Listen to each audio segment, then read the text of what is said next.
Hi all, நீங்கள் மட்டனில் என்னெல்லாம் try பண்ணியிருப்பீங்க? மட்டன் கிரேவி, மட்டன் குழம்பு, மட்டன் சுக்கா, மட்டன் வறுவல், இப்படி ட்ரை பண்ணியிருப்பீங்க. நீங்கள் யாராவது மட்டன் எலும்பு சாம்பார் ட்ரை பண்ணியிருக்கீங்களா? ஆமாம், இன்றைக்கி நம்ம அந்த ரெசிபி தான் பார்க்க போகிறோம். கண்டிப்பாக அந்த ரெசிபி என்னோடது கிடையாது, எங்கள் அத்தம்மாவோட ரெசிபி. அவங்க எங்களுக்கு நிறைய டைம் செஞ்சு கொடுத்துருக்காங்க, எங்களுக்கு ரொம்ப பிடிச்சிருந்துச்சு. ஸோ அந்த ரெசிபி தான் இன்றைக்கி உங்கள் கூட ஷேர் பண்ணிக்க போகிறோம். நீங்கள் இந்த ரெசிபியை ட்ரை பண்ணி பார்த்தீங்கன்னா மறக்காமல் கமெண்ட்டில் வந்து சொல்லுங்கள். இந்த வீடியோ பிடிச்சிருந்தா சப்ஸ்கிரைப் பண்ணிடுங்க, மறக்காமல் லைக் பண்ணிடுங்க. Thank you. Welcome to great Kirikalan magic show. Mutton நெஞ்செலும்பு 1/4 கிலோ எடுத்துக்கோங்க.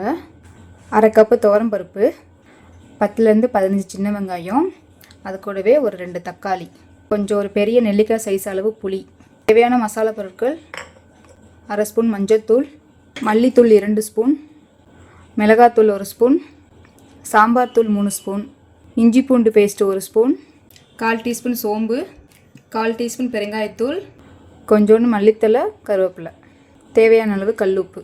பார்த்திங்கன்னா நான் பருப்பை கழுவிட்டு ஒரு 1/2 அன் ஹவர் ஊற வச்சு எடுத்திருக்கேன். ஸோ ஃபஸ்ட்டு ப்ரொசீஜராக நம்ம இப்போ வந்து பருப்பை வேக வச்சு எடுத்துக்கலாம். பருப்பு வேக வைக்கணும் பாத்திரம் வச்சுக்கலாம். பாத்திரத்தில் பருப்பை போட்டுக்கிறேன். இப்போ வேகிறதுக்கு நம்ம 2 டம்ளர் தண்ணி ஊற்றிக்கலாம். இந்த பருப்பே 1/4 டீஸ்பூன் மஞ்சள் தூள் போட்டுக்கலாம். இது கூடவே 1/4 ஸ்பூன் பெருங்காயத்தூள் போட்டுக்கலாம். அவ்வளோதாங்க. நம்ம அப்படியே இதை மூடி போட்டு ஒரு 8 விசில் வெட்டி எடுக்க போகிறோம்.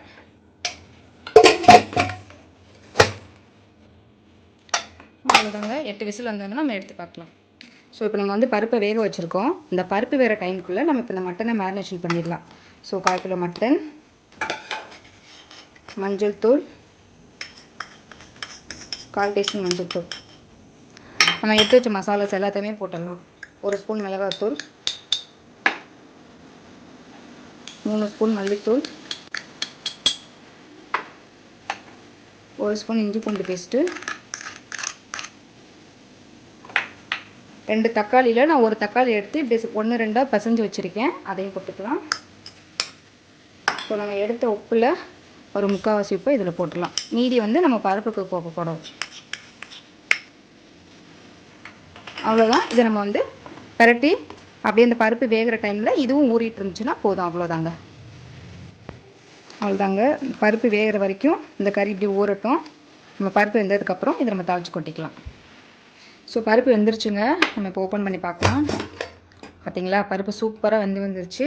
இப்போ இந்த பருப்பு தண்ணியை வச்சு நம்ம இந்த மட்டனை இப்போ திருப்பி அகைன் வேக வைக்க போகிறோம். அதை எப்படி பண்ணலாங்கிறத பார்க்கலாம். அவ்வளோதான். இங்கே பார்த்தீங்களா, நான் பருப்பு தண்ணி தனியாக எடுத்து வச்சுட்டேன். ஸோ இப்போ இந்த தண்ணியை வச்சு நம்ம மட்டன் வேக வச்சுக்கலாம். ஸோ ஒரு பாத்திரம் வச்சுக்கலாம். இதில் நம்ம மேரினேட் பண்ணி வச்சுருக்க மட்டன் போட்டுக்கலாம். ஸோ இப்போ நம்ம இந்த பருப்பு வேக வச்ச தண்ணியை இதில் ஊற்றிக்கலாம்.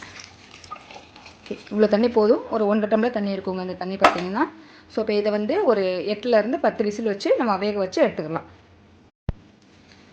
அதுதாங்க. நம்ம குக்கர் விசில் போட்டுட்டு கரெக்டாக ஒரு 8லேருந்து ஒரு 10 விசில் வச்சு இது வேக வச்சு எடுத்துக்கலாம். ஸோ இப்போ மட்டன் வெந்துட்டுருக்கு. அந்த கேப்பில் வந்து இப்போ நம்ம அந்த பருப்பை வேக வச்ச பருப்பு வந்து நல்லா மதிச்சு எடுத்துக்கலாம். நான் ரொம்ப பருப்பு வந்து நம்மளுக்கு வாயில் தட்டுப்படக்கூடாது. ஸோ ஓரளவு நல்லா இப்படி மசிச்சு எடுத்துக்கலாம். அவ்வளோதாங்க. இவ்வளோ மதிச்சிங்கன்னா போதும். ஸோ இதை நம்ம கலந்துக்கலாம். நான் 8 விசில் வச்சுருந்தேங்க. ஸோ இப்போ கறி எப்படி வந்திருக்குன்னு பார்க்கலாம். ஓகே, இங்கே பார்த்தீங்களா, கறி ரொம்ப நல்லாவே வந்திருக்கு. ஸோ இப்போ நம்ம இதை எடுத்து வச்சுட்டு அடுத்ததான் நம்ம வந்து குழம்பு தாளித்து ஊற்றிடலாம். உங்களுக்கு இந்த ப்ரொசீஜர் பார்க்க தாங்க ரொம்ப பெருசாக தெரியும். பட் ஆனால் பழகிட்டிங்கன்னா ரொம்ப ஈஸி அண்ட் ரொம்ப டேஸ்டியாக இருக்கும். ஸோ தாளிப்புக்கு ஒரு பாத்திரத்தை எடுத்து வச்சுக்கலாம். ஸோ இப்போ தாளிப்புக்கு பார்த்திங்கன்னா நான் 1 ஸ்பூன் வந்துட்டு சன்ஃப்ளவர் ஆயிலும், அது கூடவே பார்த்திங்கன்னா 1 ஸ்பூன் வந்து பார்த்திங்கன்னா நல்லெண்ணெய் சேர்த்துக்கிறேன். எதுக்காக நல்லெண்ணெய் அப்படின்னா உங்களுக்கு குழம்போட ஃப்ளேவர் இன்னும் கொஞ்சம் நல்லா என்ஹான்ஸ் பண்ணி கொடுக்கும். அதுக்காக தான். எண்ணெய் சூடாயிடுச்சு. இப்போ வந்து சோம்பு போட்டுக்கலாம். சோம்பு பொரிஞ்சதும் நம்ம அது கூட கொஞ்சம் கருவேப்பிலை. ஸோ தாளிப்பு வேறு எதுவுமே தேவையில்லைங்க. வெறும் சோம்பும் கருவேப்பிலை மட்டும்தான் போட்டிருக்கோம். இப்போ சோம்பு பொரிஞ்சிருச்சுங்க. நம்ம நறுக்கி வச்ச வெங்காயத்தை இப்போ இதில் போட்டுக்கலாம்.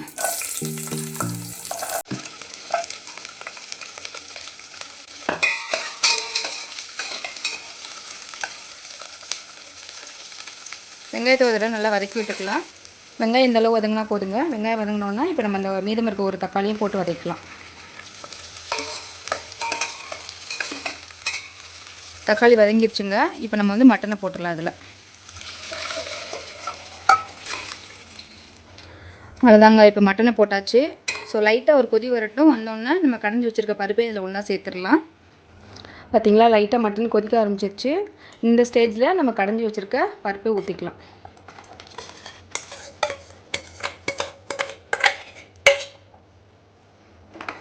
ஸோ இதெல்லாத்தையும் சேர்ந்து ஒரு கலத்து வச்சுக்கலாம்.